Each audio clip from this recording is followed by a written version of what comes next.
Hello everyone. Welcome to my channel. Eco of Life. Let's start. Oh my god. Get off the bus. No, you did that. Now you're going to be arrested. Go on. You can go, but you should probably run.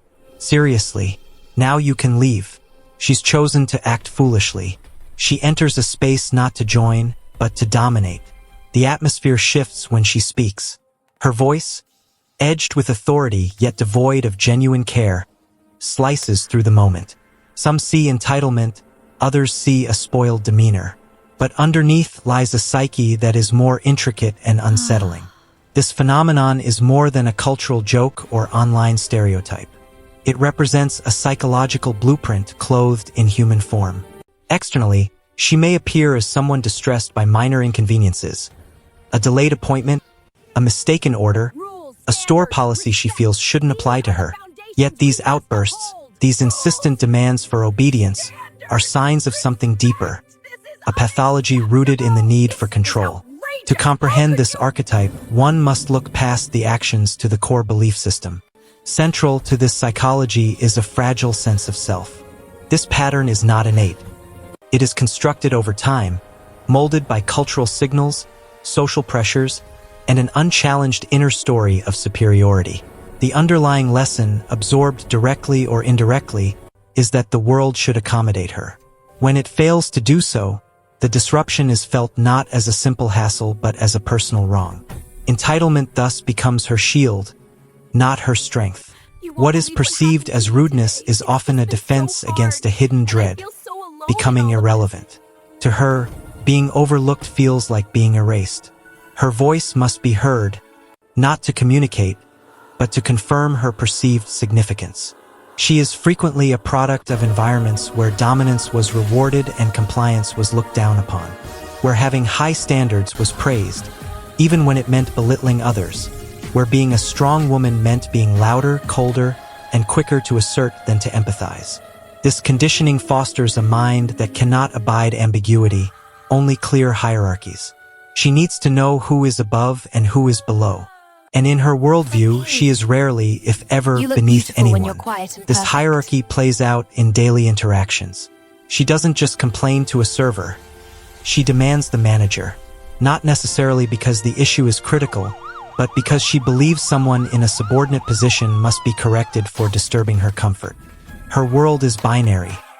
There are those who serve and those who are served. She believes she belongs to the latter. Where does this internal conviction begin? Often, it starts with a childhood of overvaluation, not necessarily love but conditional praise. Raised in settings where performance was valued over presence, where being daddy's little princess meant being told she was exceptional without being taught kindness. In such an environment, she learns that identity is transactional, that worth is not inherent but must be reinforced by status, appearance, and the obedience of others. In adulthood, when the world ceases to reflect those childhood conditions, she begins to unravel. The barista doesn't recognize her importance. The clerk won't bend the rules. The neighbor doesn't apologize for simply living their life. Suddenly, the world feels not just irritating, but threatening. Every moment that fails to affirm her worth registers as a personal attack. Her response is not introspection, but escalation. Psychologists often link these behaviors to narcissistic traits, though not always a full personality disorder.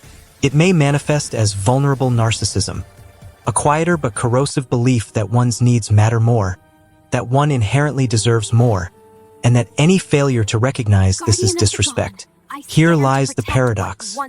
Beneath the narcissism lies profound insecurity. That's what makes it so volatile. The louder she shouts, the more fragile she feels. The more she demands power, the more powerless she is internally. It's a self-perpetuating cycle. Insecurity breeds the need for control. Control breeds conflict, and conflict confirms her belief that the world is against her, thus justifying more control. What resides within is not sadness, but resentment. And resentment is more corrosive than grief. Grief mourns a loss. Resentment blames the world for taking something away. This is why she doesn't adapt to change. She fights it. She resists new social norms, new customs, not because they harm her, but because they symbolize a world no longer designed with her at the center. She claims society is too sensitive, too politically correct.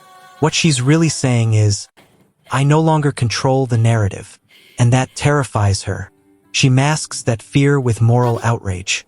She invokes rules and fairness, but only when they serve her. When those same rules protect others, she grows furious. To her, equality feels like oppression because it removes the privilege she assumed was permanent. The unspoken truth is she doesn't want fairness. She wants exceptionalism. There is also an element of performative anger. She doesn't just get upset. She needs to be seen getting upset. Rage is her theater. She performs indignation the way others perform compassion. The raised voice, the accusatory finger, the phone camera pulled out not for safety but for leverage. Her meltdowns are meant to humiliate, not to resolve. Beneath all this is a devastatingly human need, the need to matter. She wants to matter in a world that has moved on. In a society that glorifies youth, embraces diversity, and questions old privileges, she feels stranded in the past. Her identity was built on a version of the world that no longer exists, and she mourns its death not with tears, but with rage. We cannot ignore the dimension of race. Many documented incidents involve white women weaponizing their discomfort against people of color. This is not incidental. It is integral. The entitlement isn't just personal. It's structural. She has inherited, consciously or not, the belief that her discomfort holds more validity than another person's right to exist, that she can summon authority, a manager, the police, and expect to be believed, protected, and obeyed. This is not merely psychological.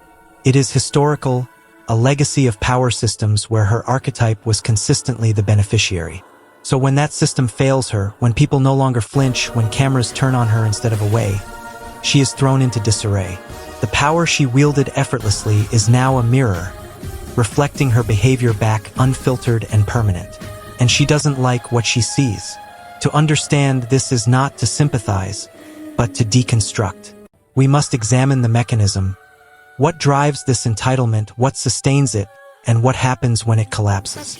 At its core, this identity is a false self, a persona constructed to mask a deep sense of insufficiency. This is not a person rooted in authenticity, but in performance, the performance of being correct, of being above others, of having the final word. It's not confidence. It's a desperate need to never feel wrong. This is where the psychological danger lies. When someone cannot tolerate being wrong, they also cannot tolerate growth. The ego becomes too brittle to hold contradiction, too defensive to absorb truth. Thus, she begins to stagnate from within, not from malice, but from an inability to evolve. She operates on outdated software, beliefs about gender, class, race, and authority that no longer apply. Instead of updating, she doubles down. The past becomes her sanctuary. Back when people had manners, she says. Back when the world made sense. What she really means is, back when I felt powerful. Her rigidity is a rebellion against relevance. In a world moving toward complexity, she seeks simplicity. Clear rules, defined roles, and obedience. She doesn't desire mutual understanding. She wants to win, to dominate the interaction, to flatten nuance under the weight of her certainty. Arguments with her are never about resolution. They are about submission. She doesn't just want agreement. She wants you to yield, to accept that her truth is universal, her standards are moral, and her dissatisfaction justifies your silence. To her, manners are not about mutual respect. They are about maintaining hierarchy. When you don't conform to her idea of civilized behavior, it offends her not because it's wrong, but because it disempowers her. Your refusal to be controlled is an existential threat. This explains why so many of these confrontations happen in public, shared spaces, restaurants, store lobbies, parking lots.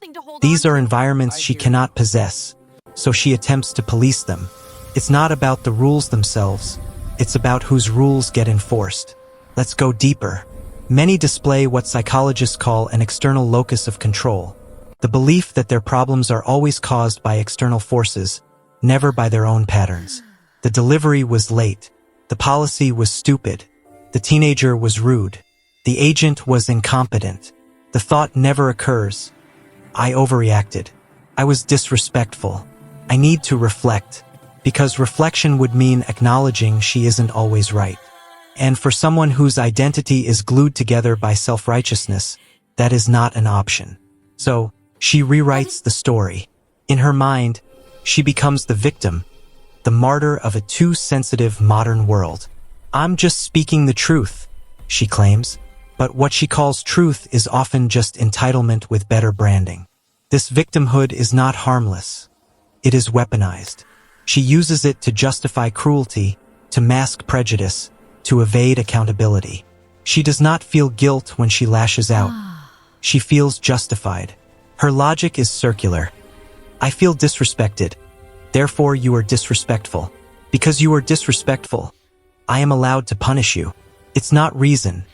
It's retaliation disguised as reason. There's another layer. Many are women who were promised empowerment but were handed only a script. Society told them to be confident, but only within a certain mold. To be independent, but not too disagreeable. To speak up, but only when it made others comfortable. So, they carved out power the only way they knew how, by becoming self-appointed guardians of social norms. They couldn't control systems, so they policed behavior. They couldn't own institutions, so they dominated interactions. This is why so many act like referees of public morality, monitoring dress codes, tones of voice, and perceived slights, not out of virtue, but because being the judge makes them feel safe. And what happens when that power is challenged? They panic. When someone stands up to them calmly and firmly, it often triggers escalation. Not because the confrontation is aggressive, but because it reveals her lack of real control. Nothing is more threatening than the realization that her authority is imaginary. She may cry, call the authorities, or accuse others of abuse. This is not just manipulation. It can be a moment of psychological collapse. The illusion of power is breaking, and with it, her entire constructed self. In some cases, the result is not just rage but humiliation. And that humiliation can curdle into vengeance, not against the system that failed them, but against the individual who exposed them. This is what makes the archetype dangerous. It's not merely about rudeness. It's about fragile power in decline. And fragile power doesn't fade quietly. It thrashes, accuses, and seeks to destroy. Yet, this phenomenon also serves a cultural function. It represents the dying breath of a worldview where dominance equals value, where authority is earned through instilling fear rather than through compassion or competence. These are the last gasps of a system that promised certain people they would always be on top and is now watching that promise dissolve. And like any fading empire, they do not go gently. They go loudly. This archetype is not new. She is simply more visible now. The smartphone camera is her reckoning. The internet is her mirror. She can no longer bully in private. The whole world watches and judges. Unlike the past, where shame could be buried, today it is archived permanently. But will she change? Likely not. Change requires surrender, and surrender requires humility. Two capacities this mindset is not equipped to access. To dismantle this psychology would mean questioning every belief her self-worth is built upon. It would mean asking, what if I am not better? What if I am not owed? What if I am just human? And for her, mere humanity has never felt like enough. So she clings to the myth. She yells louder, demands more, doubles down. But inside, the fear remains. If I am not exceptional, then who am I? Perhaps that is the most terrifying question of all. Because it means that for all her noise, her tantrums, her towering sense of entitlement, she is not truly confronting the world. She is running from herself.